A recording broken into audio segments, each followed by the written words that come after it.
Salut les Tesla fans, je suis très heureux de vous retrouver aujourd'hui pour une nouvelle vidéo. Voilà, je me suis installé au bord de l'étang de Berre qui est agité ce matin. Un ciel bien nuageux. Voilà, il devrait pleuvoir en ce 8 mai.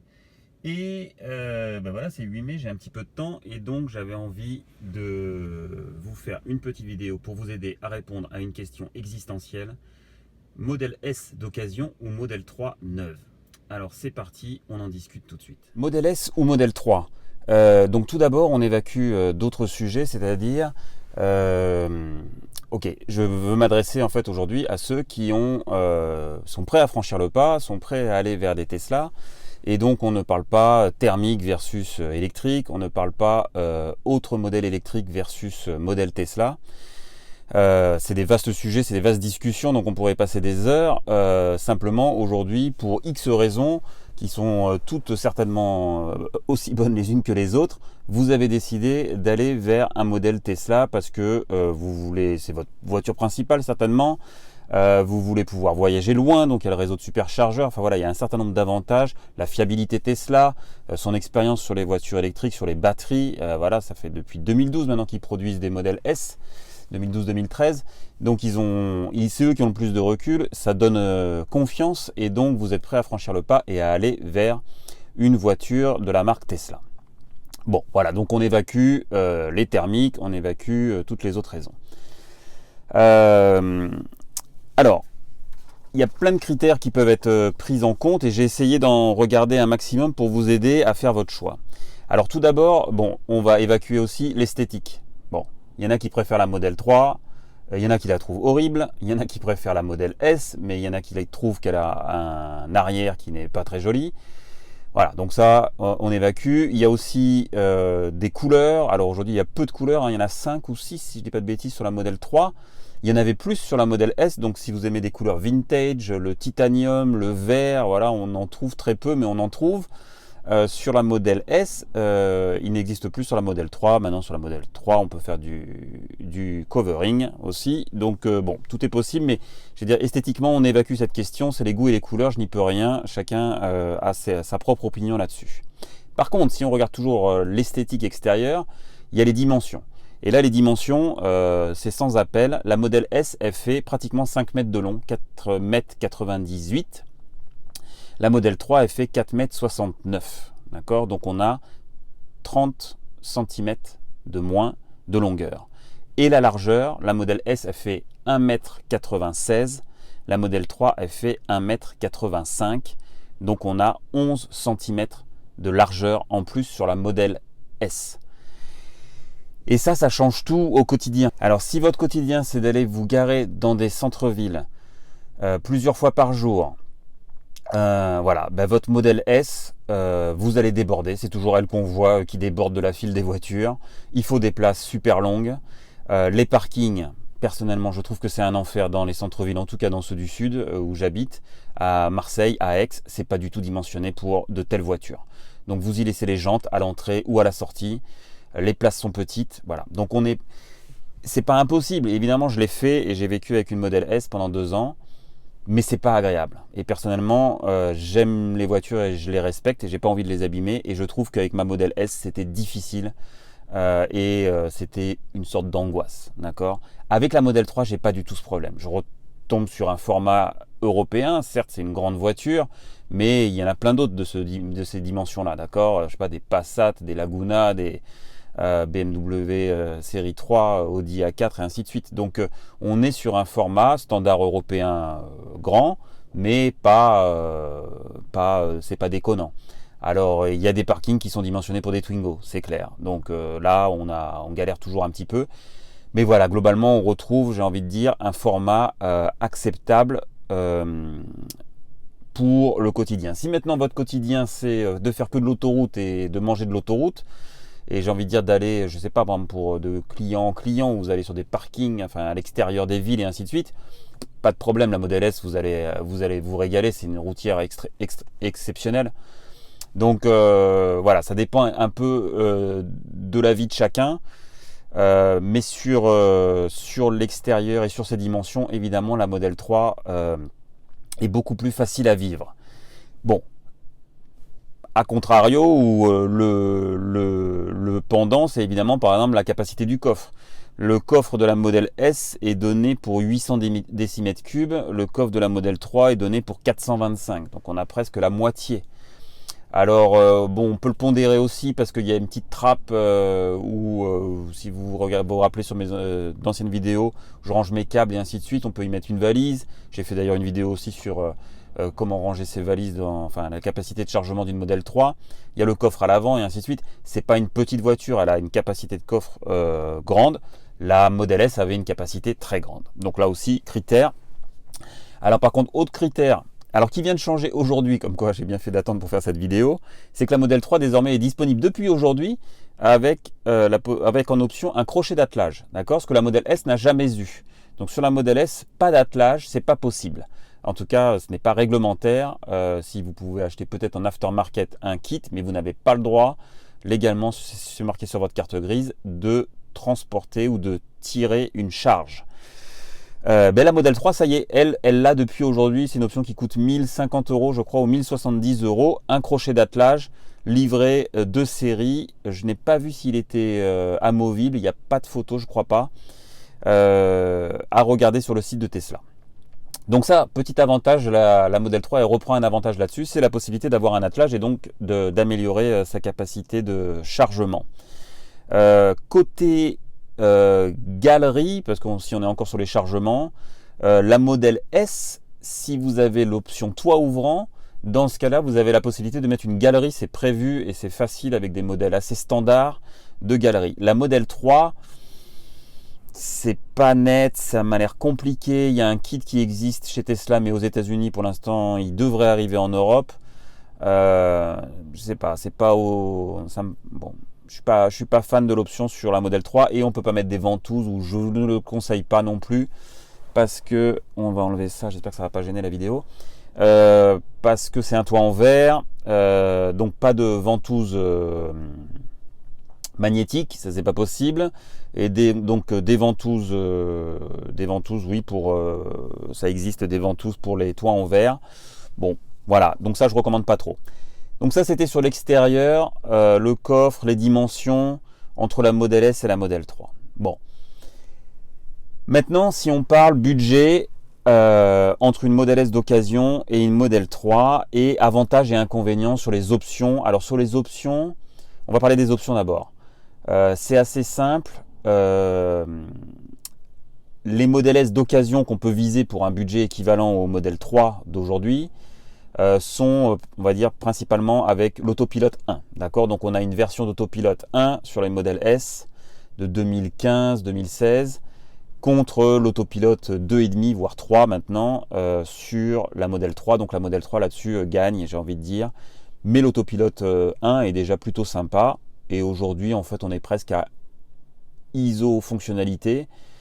Simplement, en termes d'évolution, on espère évidemment avoir beaucoup plus sur la modèle 3.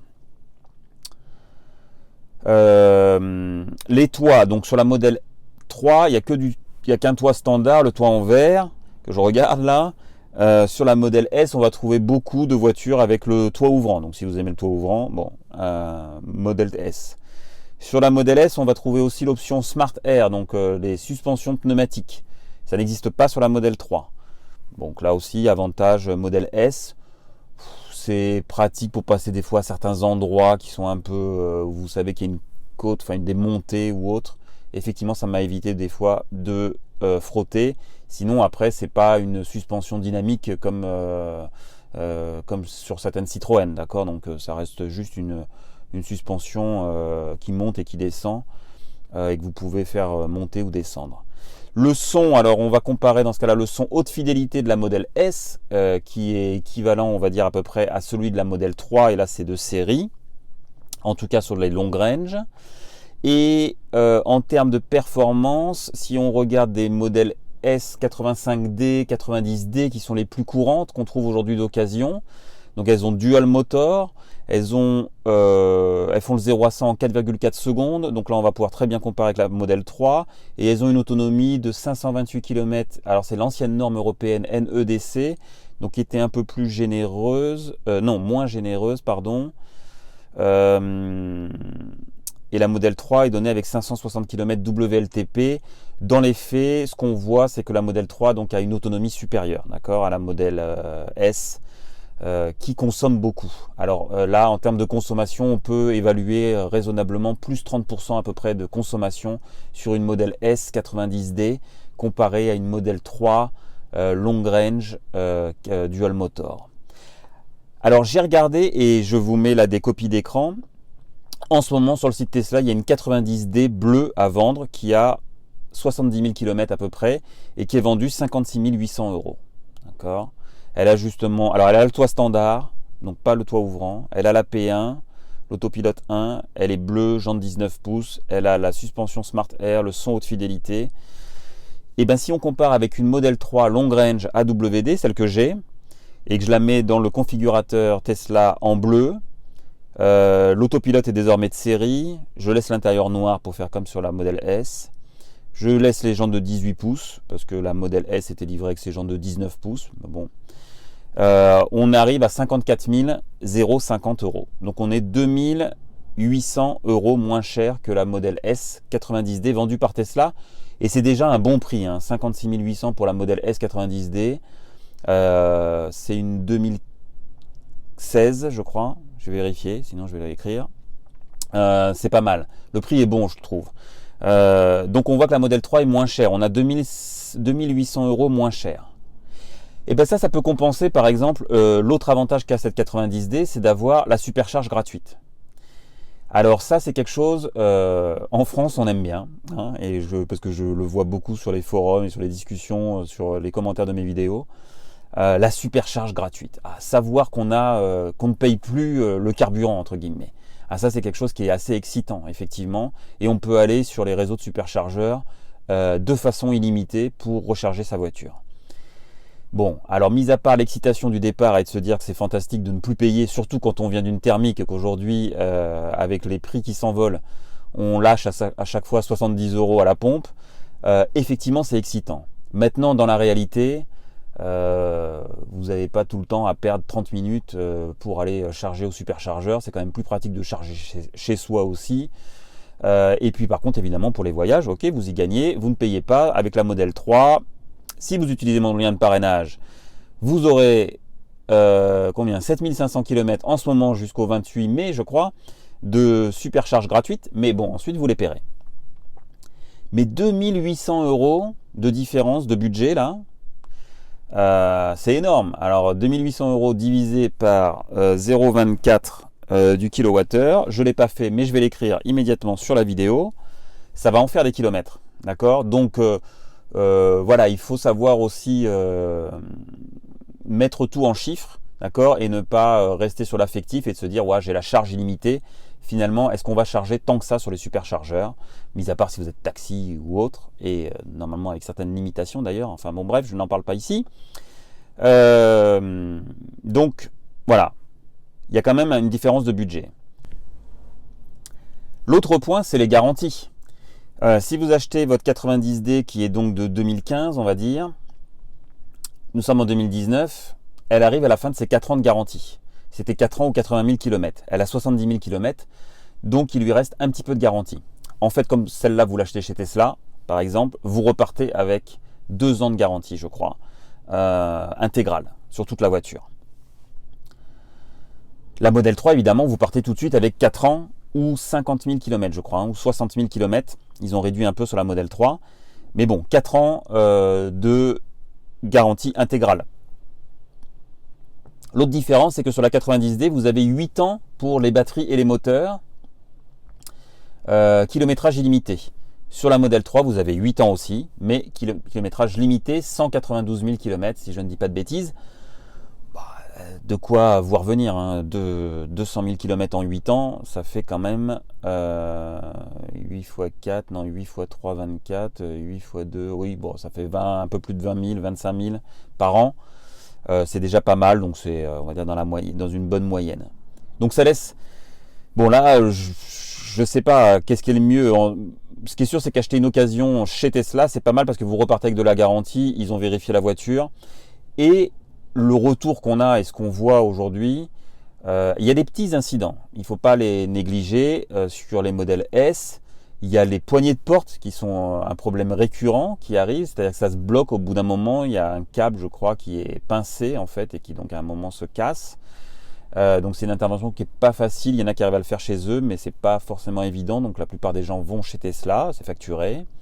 Il y a l'écran aussi, où on commence à voir beaucoup d'écrans, soit qui jaunissent, soit qui ont des problèmes d'affichage. Et donc dans ce cas-là, Tesla remplace l'écran, voire remplace l'ordinateur qui est derrière. Et ça peut être facturé si vous êtes après les 4 ans de garantie. Donc voilà, c'est les deux, on va dire, problèmes. Par contre, ce qui est sûr, c'est qu'il y a une grosse fiabilité sur les batteries, sur les moteurs. Mais eux, ils sont garantis 8 ans. Et là, en fait, mis à part des problèmes initiaux, vous pouvez avoir une mauvaise série au départ. Ensuite, si on vous remplace le moteur ou bien le pack batterie, mais pack batterie, j'en vois plus trop. Mais des moteurs, ça peut arriver encore. Après, vous partez avec voilà, un moteur électrique quand c'est fiable et quand il a été bien fabriqué, finalement, quand il est bien né. Ensuite, il est parti et il y a une très bonne fiabilité. Donc, il y a assez peu de soucis, on va dire, de panne, de casse. Donc, la garantie, bon, c'est à chacun de sentir. C'est sûr qu'avec une voiture neuve, vous partez tranquille pendant 4 ans. Avec une modèle S d'occasion, bah, si elle a bien vécu, qu'elle n'a pas été trop, ou bien elle a eu un problème au départ, personnellement ça ne me ferait pas peur, parce que je sais qu'après il y a une grande fiabilité et que ça vit plutôt bien. Alors ça c'était la première comparaison. Maintenant, on peut comparer aussi aujourd'hui une 70D ou une 75D, mais il y a une 70D à vendre en ce moment chez Tesla d'occasion qui est à 49 800 €. Et on peut la comparer à une Tesla Model 3 Standard Plus, donc celle qui a une autonomie inférieure. Elle est à 42 600, enfin ou avec la peinture, 43 650 €. Bon là on a, donc ça fait 5 000 €, 6 000 € d'écart, d'accord, entre une Model S 70D et une Model 3 Standard Plus neuve. Bon, pour moi, Model 3, sans aucun doute, parce que la 70D, honnêtement, en autonomie, est un peu limitée, même si elle a le réseau de supercharge gratuite, d'accord, ça fait plus d'arrêts, et ainsi de suite. Donc en fait, ces 70D, c'est une grosse routière, donc c'est-à-dire que normalement, c'est fait pour la route. Une fois encore, je reviens sur ce que j'ai dit au début, à mon avis, elle n'est pas faite pour aller dans un centre-ville. Donc c'est fait pour faire de la route et avoir la petite batterie de 70 kWh. Je trouve que c'est pas une bonne option. Maintenant, il y a des gens qui en sont très contents, tant mieux pour eux. Donc moi, personnellement, je partirais sur la Model 3. Et là, il y a 6 000 € d'écart. C'est encore plus énorme, 6 000 € d'écart. Vous pouvez, c'est des supercharges que vous payerez, certes, mais pendant des années au lieu de les avoir dépensées immédiatement pour une 70D. Et toujours pareil, garantie, voiture neuve, ainsi de suite. Alors, ma dernière comparaison, c'est ceux qui veulent des modèles performance. Alors aujourd'hui, 8 mai, il n'y en a pas à vendre d'occasion sur le site Tesla. Je suis allé voir que sur le site Tesla et je voulais pas vous montrer des occasions sur le Bon Coin parce que là, les prix, il peut y avoir de tout et de rien. Donc bon, j'ai dû quand même aller sur le Bon Coin, mais je ne vous montre pas l'annonce parce que je ne veux pas interférer avec un vendeur. Mais j'en ai trouvé une. J'ai trouvé une P90D. Qui est proposé à 80 000 € à peu près, d'accord, et qui a environ 50 000 km, qui est de la fin d'année 2015. Une Model 3 Performance, alors elle est Ludicrous, donc c'est sûr qu'elle est Ludicrous, donc elle accélère de folie, elle accélère plus fort que la Model 3 Performance. Mais une Model 3 Performance avec la peinture métallisée, et c'est à peu près les seules options qu'on peut prendre aujourd'hui. J'ai laissé l'intérieur noir et puis l'autopilote de série. J'ai pas pris après l'Advance autopilote parce que les modèles d'occasion S ne l'ont jamais. Hein, donc ça, je n'ai jamais pris l'option qui est chère, certes, qui vaut dans les 6 000 € sur la Model 3, mais je ne l'ai pas pris pour faire de la comparaison, essayer de comparer, on va dire, à ISO fonctionnalité. Cette Model 3 Performance, elle est à 63 850, d'accord, donc comparée à 80 000 € sur une Model S. Est-ce que cette Model S est trop chère ou pas? Je ne veux pas rentrer dans ce débat-là. Mais en tout cas, ce que je sais, c'est que la Model 3 Performance, c'est un tarif canon, quoi. 63 850 €. Je pense qu'on trouve encore assez peu de modèles Performance. Alors, on en trouve. Hein. On trouve des P85, des P85+. Donc ça, c'est des voitures de 2014 qui étaient donc propulsion, qui avaient un seul moteur, mais Performance. Donc c'est assez sympa, il paraît, ceux qui les ont, c'est plutôt jouissif. Et il y en a qui les aiment beaucoup, ces modèles-là. Alors ceux-là sont moins chers, peuvent être comparés à des modèles 3 performance. Par contre, des fois, ils n'ont pas l'autopilote, parce que c'était avant l'arrivée de l'autopilote. Donc là, j'ai voulu comparer une P90D à une modèle 3 performance. Ça doit avoir à peu près la même autonomie. Et là, on a encore un écart qui est plus important en termes de prix. Donc aujourd'hui, les modèles 3, pour moi, que ce soit en performance, en standard plus ou en long range, elles battent toutes les modèles d'occasion en termes de budget. Et elles sont des alternatives sérieuses à considérer, déjà pour réduire son budget. Et la différence de budget peut très bien soit être mise vers, si vous y croyez, vers le FSD, donc le Full Self-Driving, l'option qui permettra à terme à la voiture de piloter toute seule, ou en tout cas d'avoir de plus en plus sa propre autonomie pour conduire. Soit voilà, vous payez des supercharges pendant des années sur le réseau de superchargeurs. Bon, après, évidemment, c'est des choix personnels et en tout cas, je vous félicite que vous preniez une Model S ou une Model 3.